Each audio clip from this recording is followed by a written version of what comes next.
还有谁？你要干什么？我要拿世界第一！再说一遍，我要拿世界第一！在哪儿？还有谁？在昆姐！大家快看！只见这个年轻小伙正对着镜头大声呼喊，宣称自己要成为下一个世界第一。他便是今日的主角徐元庆，同时他也被众多拳迷赞誉为下一个死神方便。身为00后的他，年纪虽小，却已然斩获了31场比赛的胜利，而且拥有着高达100%的 KO 率，这在整个亚洲乃至世界拳坛都堪称是奇迹般的存在。与此同时，徐元庆的出现也令国内老一辈拳坛领军人物对他另眼相看，断言徐元庆会成为国内下一个传奇人物。简单介绍一下，徐元庆出生于武术世家，自幼便开始接受传统武术训练，且一路走来极为顺利，拿下了令人惊叹的31连胜战绩。此次有位人气颇高的外国拳王来华踢馆，武林风更是果断派出徐元庆登场，目的就是为了能直接将对手击败。来华挑战的选手名叫思南，是一位来自比利时的踢拳王者。此人涉猎的武术领域十分广泛，不管是泰拳还是散打以及自由搏击，他都有着不同程度的理解。虽说在战绩方面不如徐元庆这般耀眼，但他绝对是一位实打实的顶尖老将。两位选手初次碰面，彼此都是对方目前所遇到的最强对手。那么你觉得这场巅峰对决究竟谁会是最后的赢家呢？那咱们也就不多废话了，还希望屏幕前的各位兄弟能长按点赞3秒。小编在此祝大家早日赚到100万！现在比赛正式开始，红色拳套的这位便是我们的中国天才少年徐元庆，蓝色方则是比利时悍将思南。比赛一开始，两人也没有丝毫拖沓，就在擂台上展开你一拳我一腿的相互试探。虽说比利时选手思南是一位身经百战的老将，但在面对天赋过人的天才选手徐元庆时，也难免会有些紧张。反观徐元庆，31场比赛全部是以 KO 的方式获胜，在擂台上更是毫无畏惧之色。明明是年轻小将，却展现出一副老选手的战斗姿态。这一招是绝了，是一般的运动员都会把一些最好的拿给大家看。那后来就是我确定啊，那个人是谁，因为有其他赛事把他的国籍搞错了，所以我就没办法判断是不是那个人。而且他之前打70公斤的，这次跳升上来打77。那面对我们这个徐元庆，2001年的。韩老师最怕这2千年后了，太年轻了。此时的徐元庆已然拿下了31场比赛的胜利，可以说在这场比赛中，他丝毫没有流露出对对手有任何畏惧的表现，反而在全场都表现得极为主动，这让眼前这位身经百战的比利时选手感到十分无奈。因为在他看来，徐元庆再怎么说也只是一位小将。不过，徐元庆的这般表现也让在场的所有拳迷都深感震惊，双方的表现也让这场比赛直接进入了白热化状态。因为基于之前的战绩和这个擂台比赛的经验，所以我们也看不出他有很稚嫩没有，虽然也很年轻，虽然是第一次来，但是感觉真的很老练。他以前这个在8号演播厅比赛的时候，只要有顺远的运动员出现，他就会跟着，就是个小跟班，那我都不知道他是干嘛的。原来他已经是很能打的一个小运动员了。哇，很厉害。是啊，他是从那个13岁就开始跟着胡老板，所以他有个绰号就叫13。对，训练蛮多年了。从两位选手以往的比赛可以看出，双方选手不仅拳法出众，在腿法方面亦是极为强悍。然而在这场比赛当中，这两位擅长用腿的选手竟然大部分出招动作竟也都是以拳法为主，这不禁令人开始思索一些东西。可能是因为两人在私底下或许有过交流，双方都想要在对方不擅长的领域去击败对方。但是我们也能够看出，这思南也是相当的嚣张，完全没有将徐元庆放在眼里。思南的高扫踢是很毒的，还有拳刚刚也打到了我们的徐元庆的下巴，所以徐元庆向前进攻的时候要注意一下。前头放出来，不要站着，老不要站着，不要站着，不要站着。很相信今天这个对手跟徐元庆之前打的可能比较不一样，对，比较老练，技术也比较沉稳，比较细腻，打得准。所以这个徐元庆刚开始想冲几次都被打到下巴了。还有10秒。对。刚讲完。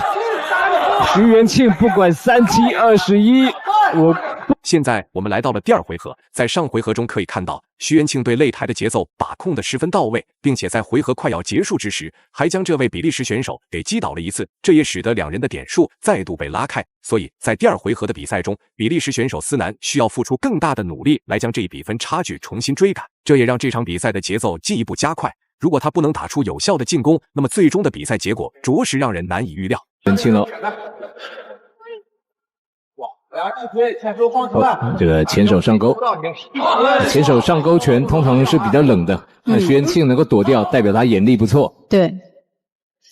下手举一点，不需要不要打人都可以，不需要，下手放出来。哇！有人角度不太对，差一点点。对。那个顺远目前有好几个教练。一个是带精英的陈教练，那目前徐元庆是由张教练来带着。就是通过一场一场的比赛，他们发现问题，找出不。在遭到徐元庆扫腿踢裆之后，思南脸上的表情就开始有了变化。很明显，他对这一次踢裆十分不满。即便徐元庆已经对他表示了非常明确的歉意，但从他的行为表现当中，很明显能感觉到他准备咬牙复仇。所以，思南每次打出的拳头都比之前的表现更重、更迅速，而且在腿法方面也是更加凶狠。徐元庆今天的拳法看起来也是不错的，被他们的教练调教的已经有模有样。对。哦，这个下巴还是要注意一下。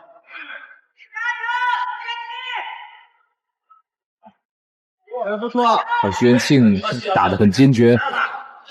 这个小孩前途非常的有希望。很年轻。对。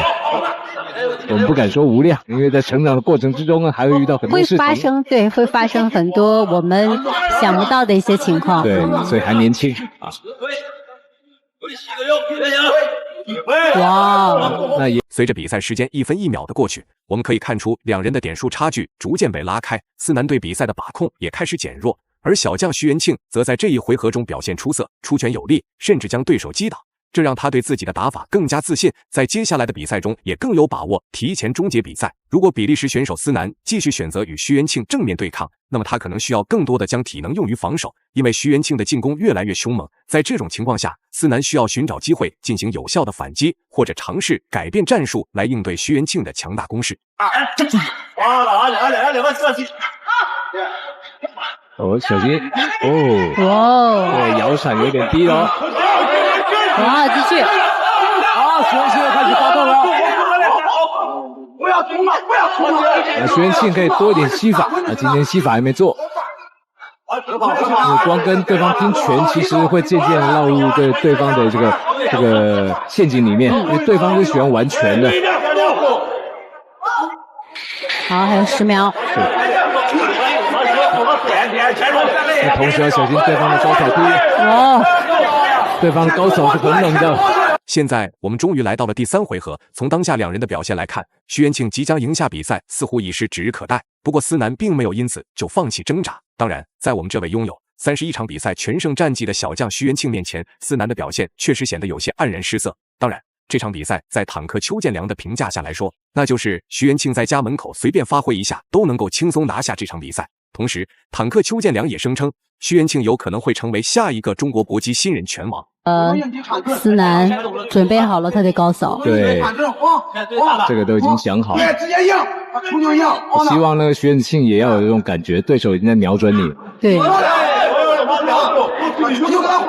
这个在场上，其实两个人都要互相捉摸对方的心理。是。要叠对叠啊！哦，再放一下，抓得出，对，胡志现在抓得出啊，抓得应急。现在胡老板顺眼的胡老板非常紧张，是，因为这个徐元庆是他未来的希望。没错。此刻，身为老拳王的比利时选手思南在点数方面已完全落后，想要赢下这场比赛几乎不太可能了。然而，如果就这样匆匆输掉比赛，对他而言简直就是对自尊心的一种嘲讽。所以，他打算在这场暴风雨即将结束之际来一波猛的，将自己的拳法攻势加强之后，便开始主动出击，朝着许延庆的内围展开猛烈攻击。要小心！手拿起来，前手放出来，你看准3、2，看一下许延庆。尤其思南就是他的战力还是维持得很好，然后呢，他也有一击必杀能力，所以呢，这个徐元庆千万分分秒秒都要特别当心。是，还是经验比较丰富的，调整状态调整的比较快。对手拳法准，然后后脚高扫顶在那边，蓄势待发。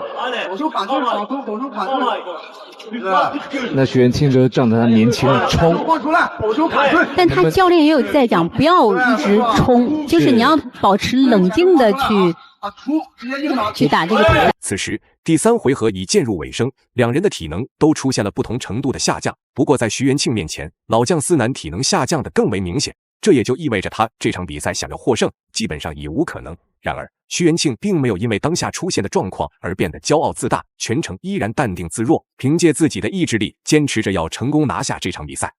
差点打到裁判了，裁判要注意一下，不要靠太近。是的。尤其双方运动员打到第4回合很累了，也搞不清楚谁是谁了，看到椅子就打，那么多了对，看到椅子就打，因为有时候都已经在缺氧的状态，因为视线都很模糊。软脚喽，有机会。徐元庆，年轻是你的本钱，冲吧！再给超美机会。好，10秒。是。